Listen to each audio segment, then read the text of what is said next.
So last வீடியோவில் நம்ம எல்லா வெரிகோசீலுக்கும் ட்ரீட்மெண்ட் தேவையில்லைன்றதை பார்த்தோம். ஸோ எங்களுக்கு வந்து ஒரு கொஸ்டின் வந்துட்டு, டாக்டர் எனக்கு வந்துட்டு கிரேட் 2 வெரிகோசீல் அப்படின்னு சொல்லி கொடுத்துருக்காங்க, ட்ரீட்மெண்ட் எனக்கு எந்த சிம்டமும் இல்லை, ஸோ நீங்கள் ட்ரீட்மெண்ட் தேவையில்லைன்னு சொல்லியிருக்கீங்க, இது வந்துட்டு இன்க்ரீஸ் ஆகாமல் கிரேட் 4 வெரிகோசீலோ அது ஆகாமல் தடுக்கிறதுக்கு ஏதாவது ஒரு சிம்பிள் நேச்சுரல் மெத்தட்ஸ் இருக்கான்னு சொல்லி கேட்டிருந்தாங்க. Of course there are a few methods. First thing is regular physical activity. Regular physical activity பண்ணுறதுனால நம்மளோட ஜென்ரல் பிளட் சர்க்குலேஷன் வந்துட்டு பெட்டர் ஆகும். அதனால வந்துட்டு இந்த வெரிகோசீலோட இது தன்மையும் வந்து நம்மளால வந்துட்டு குறைக்க முடியும். Second, diet rich in anti accident. So anti accident, so இது வந்துட்டு பழங்கள், காய்கறிகள், சில வகையான இந்த நட், இதெல்லாம் ஆன்டி ஆக்சிடென்ட் ரிச் டயட் எடுக்கிறதுனால நம்மளால வந்துட்டு இந்த வெரிகோசீலோட ப்ராக்ரஷனை குறைக்க முடியும். பிளஸ் ஹெவி வெயிட் லிஃப்டிங், இந்த டெட் லிஃப்ட் பண்ற மாதிரி ஹேபிட் இருந்துச்சுன்னா இதை வந்து நீங்க கொஞ்சம் அவாய்ட் பண்ணிக்கலாம். ஏன்னா அப்டமன்ல ரொம்ப ப்ரெஷர் போட்டு ஸ்ட்ரெஸ் போடுறதுனால அந்த டைம்ல இந்த வால்வுலர் டேமேஜ் இன்க்ரீஸ் ஆகலாம். அதனால வந்துட்டு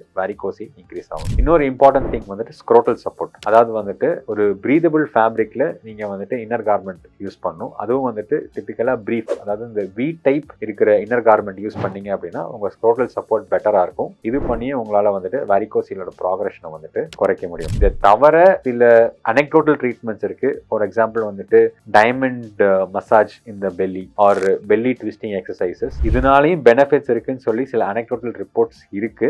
பட் இது வந்துட்டு சயின்டிஃபிக் எவிடன்ஸோட கொரிலேட் பண்ண முடியுமா எனக்கு தெரியல. But otherwise the first 4 things are definitely effective. அதனால வந்துட்டு யூ கேன் யூஸ் இட். இந்த மாதிரி சிம்பிள் மெத்தட்ஸ் மூலமா நம்மளால வந்துட்டு வெரிகோசீல் ப்ராக்ரஷனை ரிட்டார்ட் பண்ண முடியும். எந்த ஒரு சர்ஜிக்கல் ட்ரீட்மெண்ட்டோ இல்லை எம்பலைசேஷன் ட்ரீட்மெண்ட் இல்லாமல் கம்ப்ளீட்டாக நம்மளால வெரிகோசீல் சிம்டம் ஃப்ரீயாக இருக்க முடியும்.